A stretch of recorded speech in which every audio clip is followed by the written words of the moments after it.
I have got also, it's not here at the moment, it is here. I have got an alarm to fit into this at some point. One of these towed alarms, really cool. Reclaimed from a scrap car. Went to the scrap yard, not the one I work in, but a vehicle scrap yard. And I was looking at all of the cars and things that are in the yard. And, I did it before with a previous vehicle, and I was like, yeah, I really like an alarm for it, you know. Looking through, and a lot of these alarms are aftermarket, you know, they just sort of tap into the loom system of the vehicle, like for the indicators and the door locks, if it's got central locking, that is, which this van does, yay.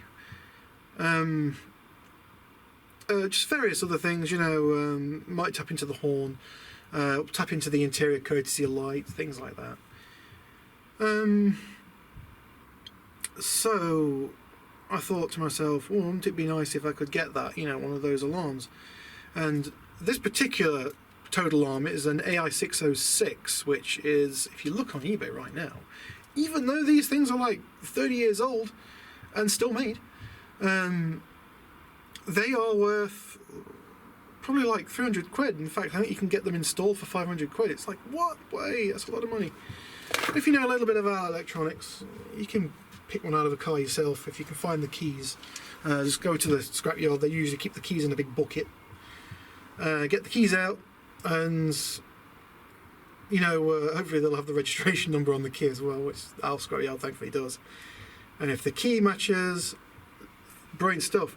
Another thing to do, if ever you do go out looking for one of these towed alarms, is rummage around everywhere in the car, because or if the scrapyard holds the car's booklets and documents, like service book and things like that, ask to see it for that particular car, because inside the booklet usually there is a little card, and on that card there is a unique number for these alarms, and it's a PIN number. You have to put that. You have to put it in. If you trigger the alarm by mistake and you've not got your key fob, or your key fob is, you know, lost or missing, or you're stranded out in the middle of nowhere, and I don't know, you run over somehow your key fob, or break it, or lose your key, but you've, I don't know, got a spare key hidden under the car somewhere, you know, one of them key save things, magnetic key saves, which was all the rage back in the 80s and probably before.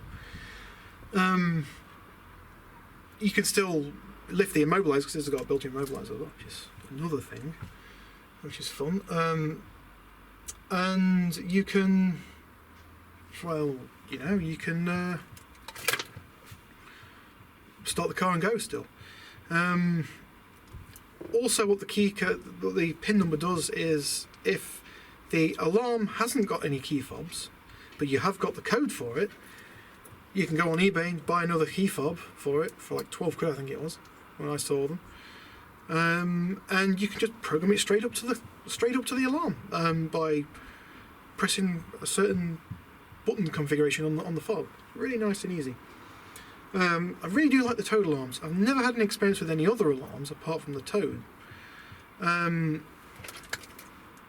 not this alarm, but my other alarm in my other Fiat Panda has been in 4 vehicles now. I just keep swapping it from vehicle to vehicle. Because they're that easy to install. I've got it down to an art now. It's amazing. The hardest thing to do is to find what wire colours are the vehicle, in the vehicles for like your indicators. Now this Citroen van, Peugeot, Citroen, Fiat van, it's the same van, just different brand, different names. They are a bit of a bugger when it comes to wire colours, because some wire colours don't match what the other wire colours do. For instance, earth cables in this thing, most of them are the same colour as a house, like house earth cables, so a yellow and green. Most of them. Some are not, so you've got to be careful. Now, a lot of the wires in this van, all of the wires in this van, are uniquely numbered. They've got a little code on them, so it could be one colour with a little code just printed on the wire every so often as you follow the wire up. The Avico Daily we've got down the side of the house, which is still in a state of disrepair, which is slowly being repaired, is also uses the same system. Lots and lots of different wire colours. lots of different wire codes. Each code is unique to the wire, so if you find one wire that's got that code on it and then go to the back of the van and there's another wire with that code on it, it's going to be the same wire.